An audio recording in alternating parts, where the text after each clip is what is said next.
What's up internet, here we go again. Kali ini kita akan membahas alur sebuah film yang berjudul Poison Ivy. Film yang dirilis lebih dari 20 tahun lalu ini cuy, bertemakan tentang drama thriller yang dibintangi oleh aktris yang pokoknya sesuai lah sama selera orang Indo kayak kita gini.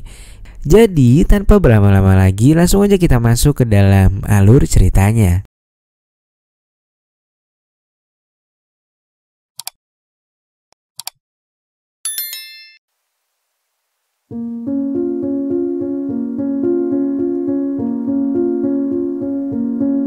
Film dimulai dengan memperlihatkan seorang wanita bernama Becca yang tinggal di sebuah rumah. Ia baru saja mau melakukan perpusrengan duniawi dengan seorang pria yang merupakan tukang kebun di rumah tersebut. Beberapa saat kemudian datanglah seorang pria berjas hitam rapi yang bernama Ivan atau sang pemilik rumah dari rumah mewah tersebut. Karena lagi asik banget dengan kegiatan yang indah-indah itu, Becca pun tak menyadari bahwa Ivan sudah berada di rumahnya. Dan suara indah itu terdengar sampai ke telinga Ivan, yang membuat Ivan memergoki kegiatan Becca dan si tukang kebun itu. Meski sudah ketangkep basah, rupanya si kang kebun ini lebih galak dari bosnya sendiri. Dan Ivan yang udah kesel banget akhirnya langsung memecat pria itu. Nah, ternyata kejadian tadi bukanlah pertama kalinya bagi Becca. Dan Ivan akhirnya menegur kembali untuk kesekian kalinya kepada Becca. Namun baru di awal-awal aja udah ada plot twist nih di sini. Kan pasti kita ngira Becca ini bininya Ivan kan? Ternyata beberapa saat kemudian muncullah Katie yang tiba-tiba nimbrung dengan mereka. Dan ternyata Katie adalah istri sah dari Ivan, sedangkan Becca sendiri hanyalah asisten rumah tangga di sana. Dan terbongkarlah hubungan yang selama ini disembunyikan Ivan pada istrinya itu. Tanpa perlu pikir panjang, Katie pun langsung mengusir Becca beserta kedua anaknya yang masih kecil-kecil. Singkat cerita, 11 tahun sudah cerita berlalu sejak peristiwa viral itu terjadi. Suatu hari datanglah seorang tamu yang masih cukup muda dan bernama Violet.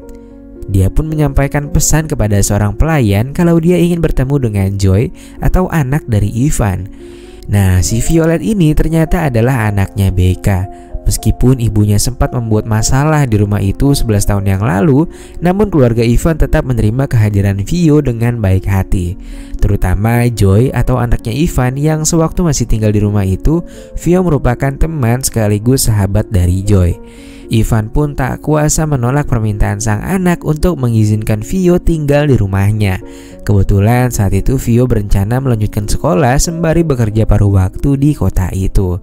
Ivan memberitahu kalau istrinya telah meninggal dunia kepada Vio.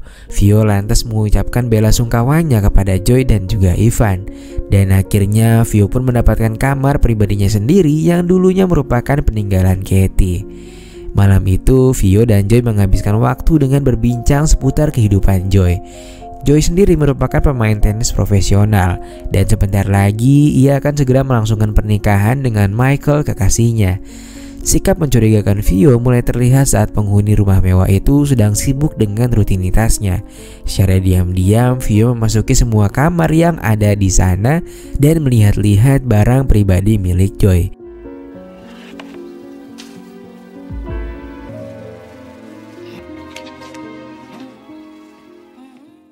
Suatu malam, Michael, kekasihnya Joy yang bekerja di perusahaan Ivan, mengadakan private party di rumah Joy dengan beberapa rekannya. Nah, di sini karena Vio bukanlah level mereka, Vio pun tak begitu dianggap keberadaannya. Pandangan sinis dari mereka lantas membuat Vio pergi dari sana dengan alasan akan pergi bekerja. Dengan berpakaian serba hitam dan membawa satu tas yang cukup besar, entah pekerjaan apa yang dilakukan oleh Vio di tempat bekerjanya. Sepulangnya Vio dari tempat kerjanya, Vio melihat Joy yang sedang bermesraan di kamarnya dari jendela tanpa sepengetahuan sang ayah. Karena penasaran, Vio pun sedikit mendengarkan pembicaraan mereka dari balik pintu. Nah, ternyata Michael yang udah siap dengan gaya kupu-kupunya harus mendapatkan penolakan dari Joy yang katanya lagi mager dan harus mengumpulkan tenaga untuk latihan tenisnya besok. Alhasil Michael pun pergi setelah penolakan itu. Betapa kagetnya Michael melihat Vio sudah berada di bawah tangga dan menunggu dirinya. Michael pun bilang kalau ia takut ketahuan Ivan menyelip ke rumah putri satu-satunya itu. Namun di sini Vio dengan pakaian kerjanya yang serba hitam dan sempit itu malah menawari Michael untuk mencicipi batangnya. Tentunya Michael yang baru saja dapat penolakan dari Joy pun tak kuasa menahan dirinya untuk mengiyakan ajakan sahabat dari kekasihnya itu.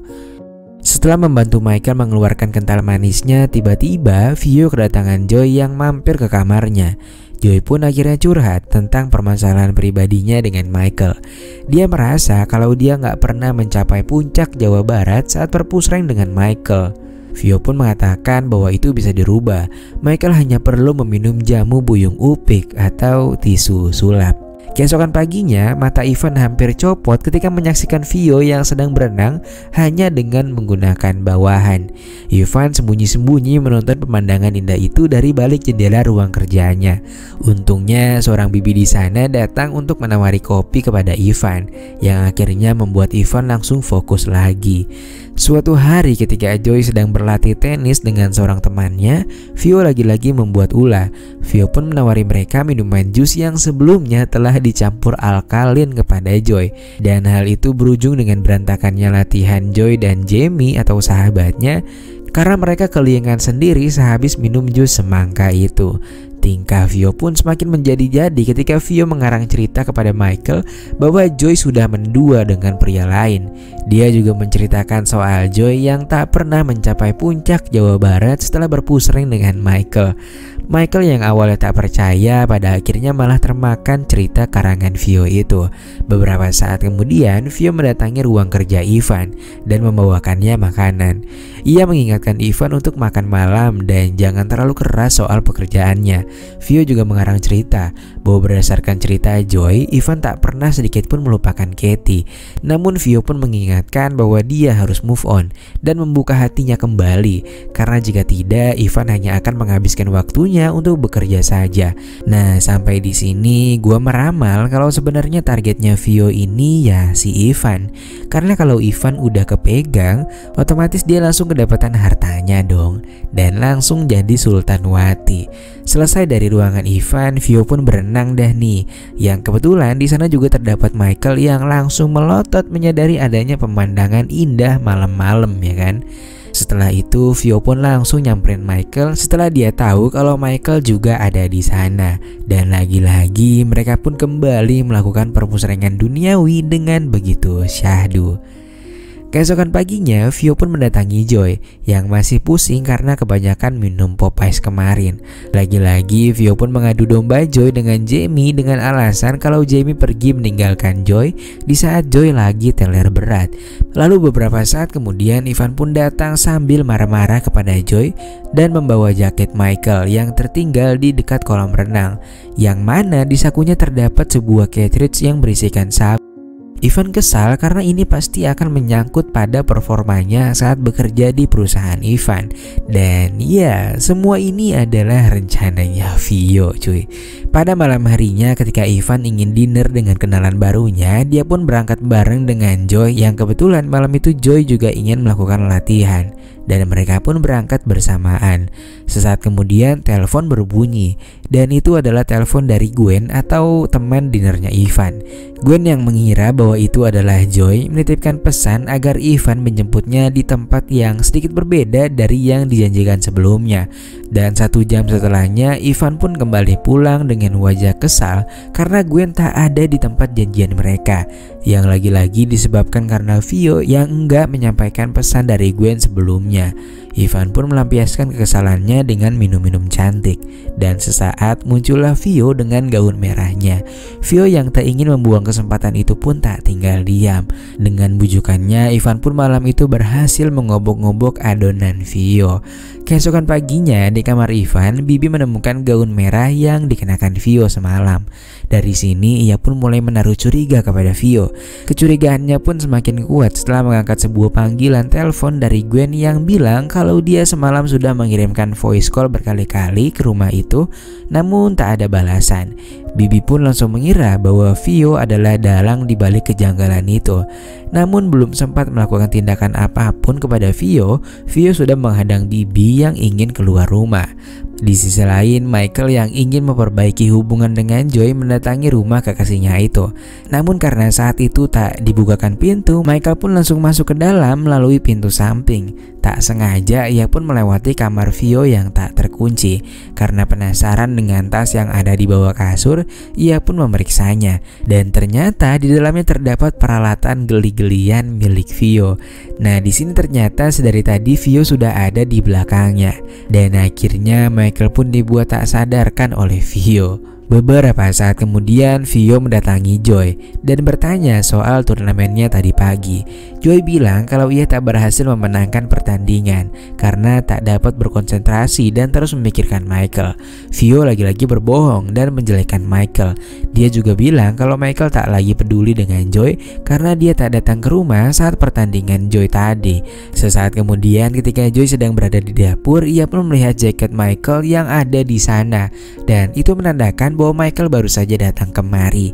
Dia pun mulai merasa bahwa semua yang diungkapkan Vio tak bisa dipercaya dan dia akhirnya pergi untuk mendatangi Michael. Beberapa saat kemudian di siang harinya, Ivan juga mendapatkan info kalau sebenarnya voice call dari Gwen telah diterima oleh Vio, namun tak disampaikan kembali kepada Ivan. Vio yang takut diusir oleh Ivan akhirnya kembali menggunakan apem bomnya untuk menghilangkan pikiran negatif kepadanya. Ketika Joy sudah berada di rumah, dia pun mendapatkan panggilan telepon dari ayahnya Michael yang bilang bahwa Michael sudah meninggal dunia dan polisi menyatakan bahwa itu disebabkan oleh seseorang. Joy yang ingin memberitahu sang ayah malah tak kuasa menahan tangisnya karena melihat sang ayah sedang beradu dengan Vio, dan kekacauan itu membuat Joy langsung pergi dari rumah tersebut. Ivan yang memiliki riwayat penyakit jantung akhirnya kambuh karena kejadian barusan. Dengan berjalan sempoyongan, Ivan berusaha mencapai mobilnya demi bisa mengejar putrinya. Tapi belum sempat menyalakan mobil, Ivan sudah keburu pingsan di kursi kemudi. Melihat kesempatan itu, Vio pun langsung menyalakan mesin mobil dan membiarkan Ivan berada di sana menghirup asap knalpot di garasi yang sempit itu.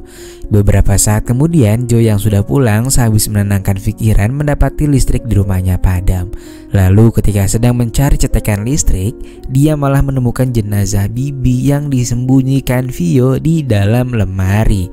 Ia pun berusaha menelpon polisi, namun saluran telepon di rumah itu sudah diputus oleh Vio.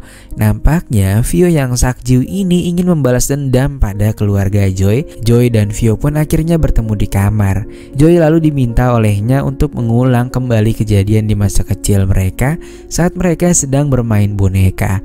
Merasa bahwa dirinya dalam bahaya, Joy pun melakukan perlawanan pada Vio. Mereka akhirnya pun saling menjatuhkan satu sama lain. Dan saat pertikaian itu berlanjut di depan tangga, tiba-tiba karena sebuah dorongan, Vio kehilangan keseimbangan dan terjatuh menggelinding dari lantai 2. Dan akhirnya Vio pun terbang menuju akhirat. Film berakhir ketika Joy akhirnya bisa bernafas lega sembari berjalan keluar rumahnya. Dan lalu film pun selesai.